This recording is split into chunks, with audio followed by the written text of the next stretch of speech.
Welcome back to Celebrity Radio. It's Alex Belfield touring the world, talking to the people who have the most interesting restaurants and the best bars and the most unique properties and hotels in the world. And Caroline Drayton is the Director of Public Relations at the St Pancras Hotel, which is a Renaissance hotel, and it is unique and tremendous and wonderful. Thank you for having me. Good morning, Alex. Pleasure to have you. We're sat here at the moment in this glorious temple of history, really. That's what it is. It's a hotel, it's a bar, it's a restaurant, but we're sat in history. That's what makes this place so remarkable. Absolutely, and I think this was the excitement when we reopened back in May last year. Anyone who spent any time in London at all has known this building externally for decades and decades, but since the original hotel closed in the 1930s, apart from a fortunate few, no one's had access inside. So hence the reason that there was this, huge excitement and curiosity, I think, more than anything, as I say, when we opened last year.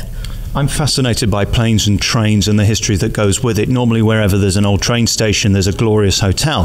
The trouble with that is these glorious hotels are impossible to maintain and very expensive to renovate.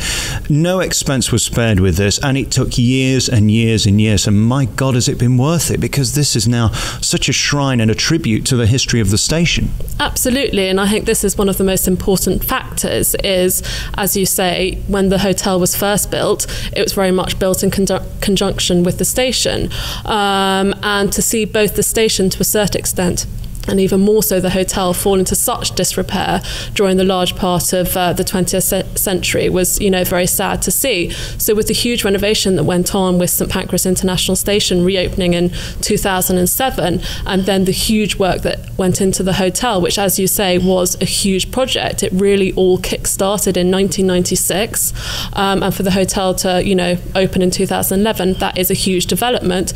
But equally, the results are you've got this extraordinary station and hotel now restored and reopened in the Victorian glory as they were always kind of meant to be. We'll talk about the history of the building in a moment, but what I love about it, you're not trying to hide the fact that this is a train station hotel. You embrace it, and in fact you celebrate it. As we sit here at the moment, we're in the Chambers Club, and the windows behind us overlook St Pancras Station, which in itself is so glorious, and it's exciting because there's always something happening with the train station. There's an energy, isn't there? Absolutely, and when the station reopened in 2007, there was a huge focus on ensuring, that kind of the correct brands, restaurants, bars and everything kind of came into it, as well as restoring the extraordinary architecture. And as you say, that's something that we wanted to fully embrace, because in essence, the original architect, Sir George Gilbert Scott, was responsible for not only this hotel, but also, the whole structure which surrounds the station. As I'm sure you would have seen wandering around, not only where we are now in the Chambers Club, is there a view straight into the station, but most especially you've got a handful of bedrooms, 6 or 7 bedrooms, which have this extraordinary view, again, straight into the station. And as you say, because it's something we want to celebrate, it is a station hotel at the end of the day. And we should say this building is enormous. Give us some facts about how big it is. I mean, you can't miss it. For example, if you're coming into King's Cross or St Pancras, which are virtually adjoined, you can't miss this building. There's a huge clock tower, and it is as big and as grand and as magnificent as a building could be. Absolutely. As you say, walking down kind of, Euston Road, it's very easy when you're giving directions because it's not a building you're going to miss. In essence, it fronts the entire station. So even if people aren't familiar with this station, people know the size of train stations generally, so to imagine this whole building is the front of a train station gives you an idea of its scale. As you pointed out as well, we have this extraordinary clock tower, which I don't know if you know is actually a private apartment, and yes, so it's absolutely kind of unmissable. The best views though, which I've seen, I haven't had a chance to experience myself, but I have seen aerial photography of the area recently, and again, even with all the redevelopment in King's Cross as a whole, this is still, without a doubt, the most iconic structure that sits within this area. What also is great is that you've brought back to life an entire area. Let's face it, 10, 15, 20 years ago, this was not the most glamorous area in London. This is a focal point for people to come and visit. I mean, just seeing the reception area right now, people come here, it's like a museum. Absolutely. And, you know, as kind of, you know, all of us often say to, you know, kind of guests and visitors, you know, it is kind of part cathedral, part museum, part art gallery, but, you know, ultimately a hotel. And yes, people do come from, you know, all lengths of the world, literally, not just London, to come and experience this. And what's particularly special about this hotel, and, you know, I think very necessary, is I'd like to say I think we're the only hotel in the world which has our own resident historian and tour guide. So, you know, Royden Stock will conduct 3 to 4 tours of the building a day, due to kind of its history, and also, more importantly, the reason he's there is because of the intrigue surrounding it and the amount of people who want to learn more about it. Going back to what you were saying about the area as a whole, it is exciting, and it was kick-started really with, as I keep on referring back to, the regeneration of the station, but there is this huge master plan for King's Cross, which will go on into the future. You know, really exciting things like Central St Martin's whole campus has moved into the area. You've got restaurants opening left, right and centre, significant art gallery openings, media like The Guardian and The Observer moving their offices in, and there is just, you feel with King's Cross at the moment, it really is kind of the beating heart of the city, and so it's hugely exciting for us to be a part of all of that. You know, interesting facts and figures, the new Piazza Square that's now up and running in front of Central St Martin's competes with Trafalgar Square in size. King's Boulevard is the first important road in over 100 years to be built in London. So, you know, that's what's going on in this area, and it's exciting for us that we were at the start of that, but then equally, you know, we'll be an important part of it in the future as well. I know it's crude to talk money, but you mentioned earlier one of the private rooms that have been sold here, apartments, penthouse suites. Word on the street was one went for nearly £9 million. To renovate a building like this, did we ever get to a figure of what this cost? Absolutely. So the hotel was renovated at a cost of £150 million, the whole building at a cost of £200 million. I mean, it's an extraordinary amount of money in the worst recession in history, at a time when you would expect that hotels are struggling. In fact, it's the reverse. It seems like high-end hotels are actually doing better than ever before.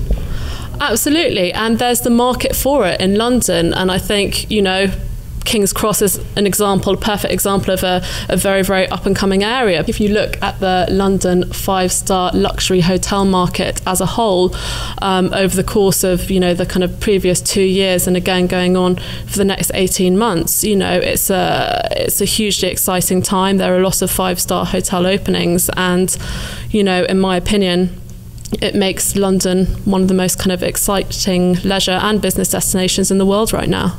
Welcome back to Celebrity Radio, celebrating the incredible St Pancras Hotel. It's here just at King's Cross Station, and of course St Pancras just behind us with the Eurostar. We're here talking to Caroline Drayton, who's the Director of Public Relations, and of course with Eurostar being here, this is an international hub. A lot of foreign visitors arrive here at King's Cross and St Pancras, and this is the first thing they see. Pretty magnificent, isn't it? Absolutely, and there's an argument that you know, some people call it the gateway to London, other people call it the gateway to Europe, depending on which way you look at it. But yes, to be attached to an international station, and as you say, with the, you know, huge number of international visitors coming in from either France or Brussels, you know, is absolutely fantastic for us.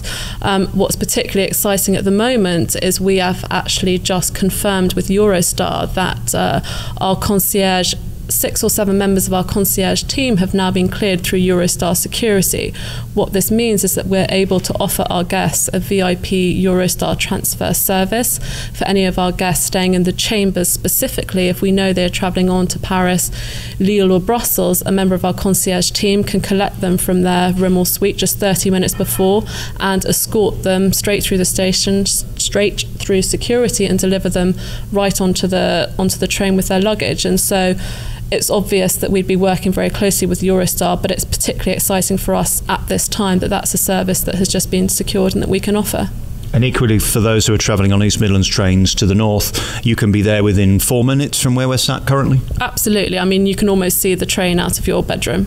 Incredible. Let's talk about the rooms then.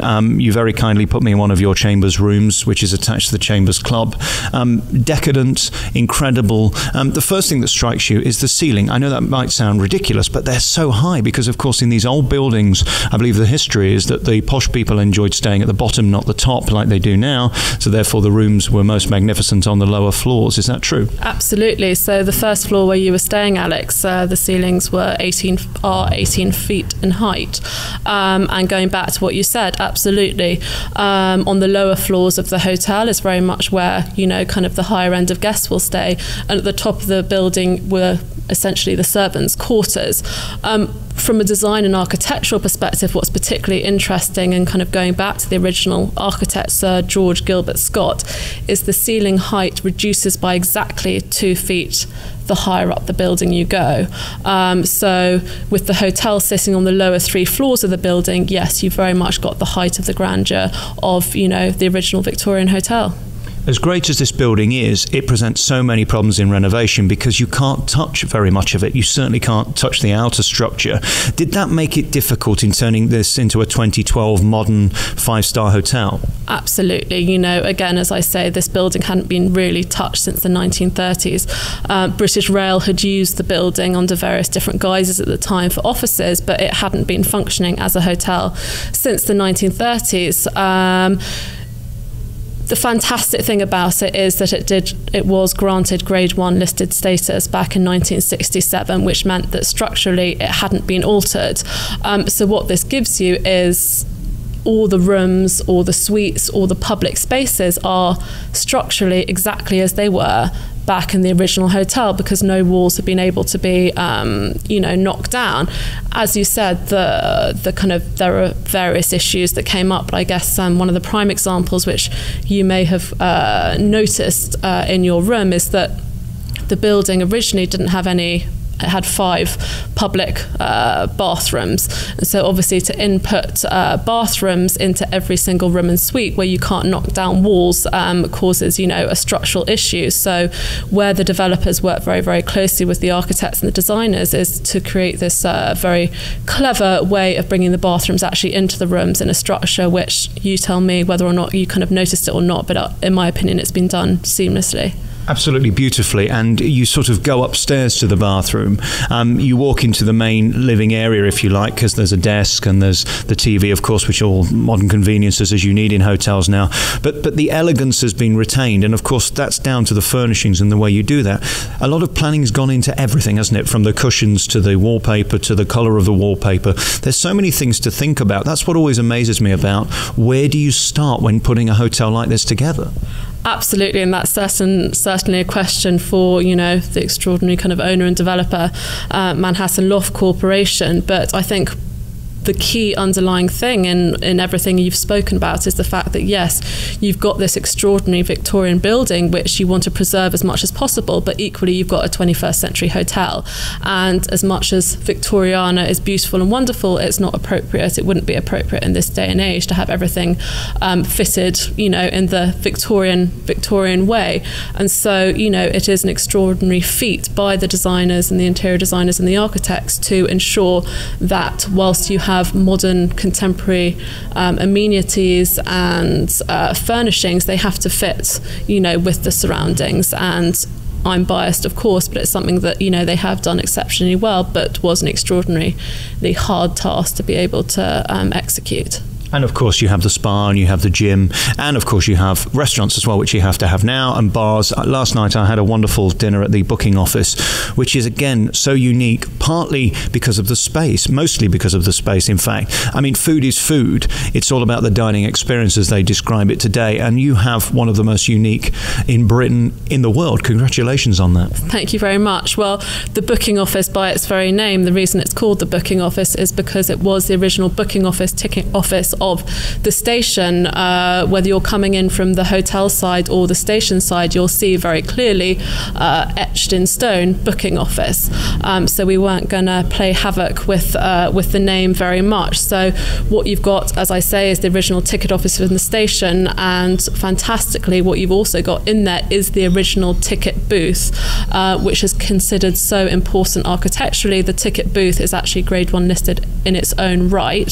For those of you who haven't visited, it's where kind of the bar is positioned in the room, and you've got the original kind of windows where passengers would buy their tickets, you know, these huge vaulted ceilings. And again, like every aspect of the hotel, the design detail that's gone into that room, or should I say went into that room back in the 19th century with the wood paneling. You've got 173 diamonds in there. The flower in the middle of each diamond, each one is completely unique. And, you know, to come up with 173 designs for flowers, it just is another example in this building where, you know, the original architects and designers went above and beyond, as we like to think we've done, you know, now. I don't know about you, but when you sit there, Caroline, and eat in the booking office, you can't help but think of all the people who have gone through there over many, many years.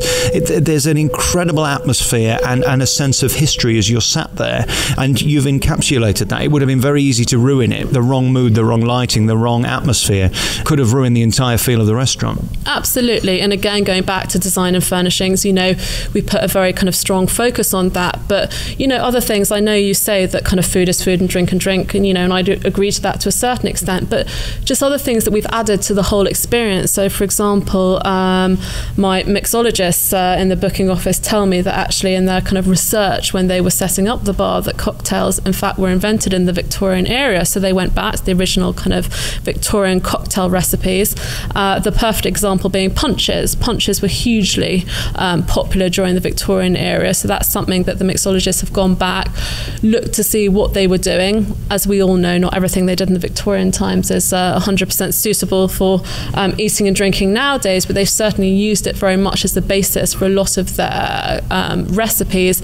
And also what you'll see on the bar is these kind of extraordinary handmade copper punch bowls line the bar with these kind of fantastic Victorian recipes, but it's done in such a way that it gives any visitor to the booking office an added experience rather than making it throwing the whole Victorian message kind of too in your face. And it was fun as well. I mean, last night I had a rum punch to begin, and it just gets you in the mood for an evening of great fun and entertainment. And I know at the weekends, Thursday, Friday, Saturday, you have live entertainment there now. So again, you're mixing the new with the old, which people seem to love. I mean, I spoke to the manager last night, and he said it's far beaten any expectation for numbers.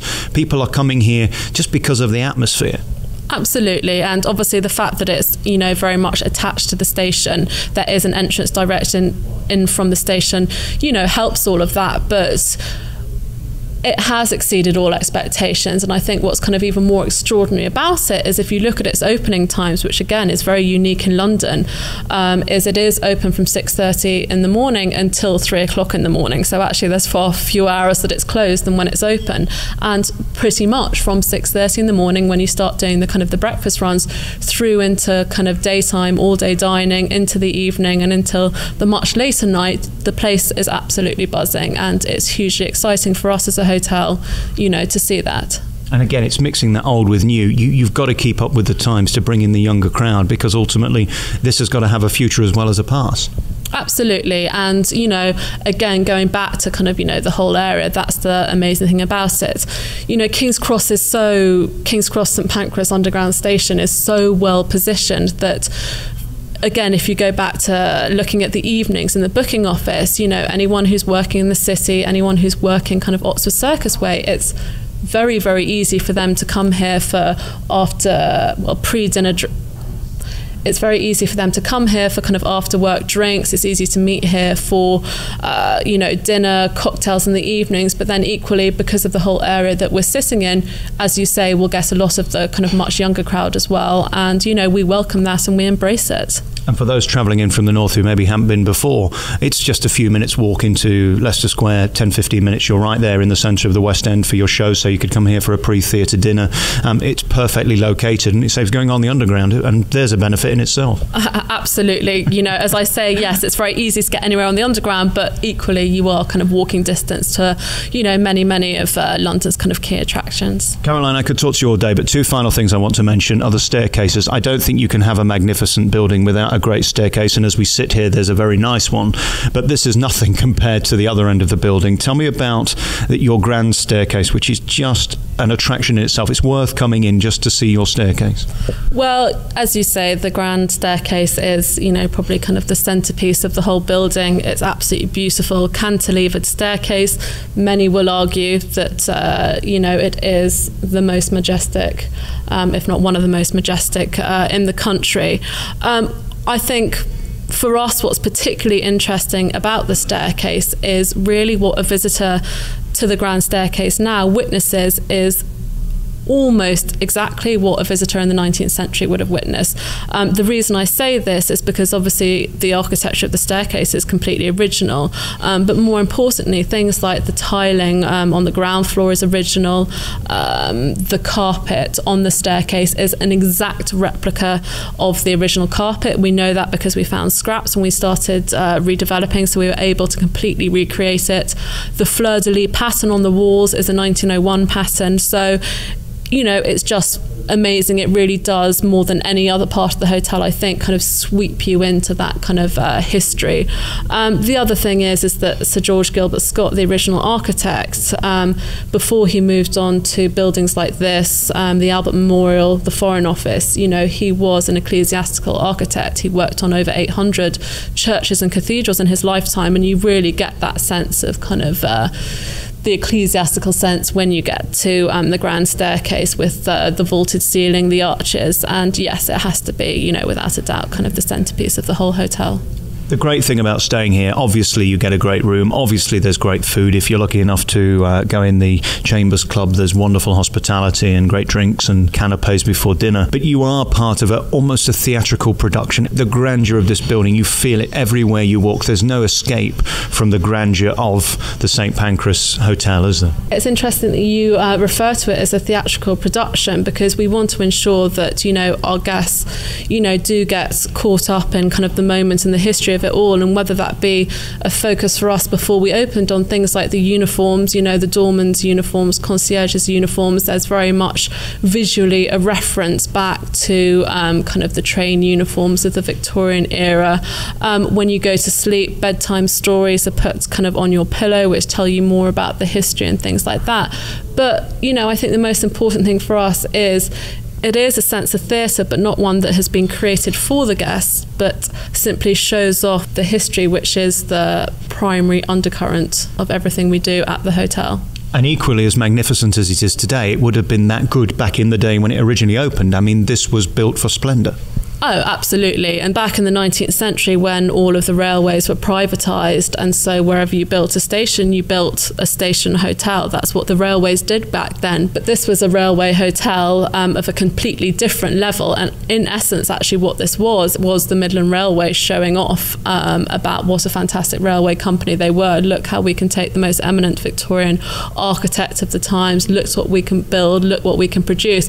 And also it was a fantastic advertisement for the Midland Railway, because all of the materials that you see kind of throughout the hotel were from the Midlands. So it was them also saying to the rest of the world, look at what the Midlands can produce. Well, I've stayed in many hotels around the world, and this has been such fun. The epitome of decadence, the epitome of magnificence as well, and a thoroughly enjoyable experience. I recommend anybody who's coming into London. It's so convenient, whether you're staying at Euston, coming into Euston, King's Cross or St Pancras. It's right here and so close to the West End, and it means you don't have to get on the Underground, which is a blessing. Thank you for having me. This is really a tremendous place to come and see. Even if you don't stay here, just come and have dinner or have a look around, because you'll be more curious. The more you see, the more you want to see, and the Grand Staircase really is tremendous. And thank you for a wonderful stay. Caroline Drayton is the Director of Public Relations here at the St Pancras Hotel. What is your website? www.stpancrasrenaissance.co.uk. Thank you very much. Thanks, Alex. It was a pleasure to have you.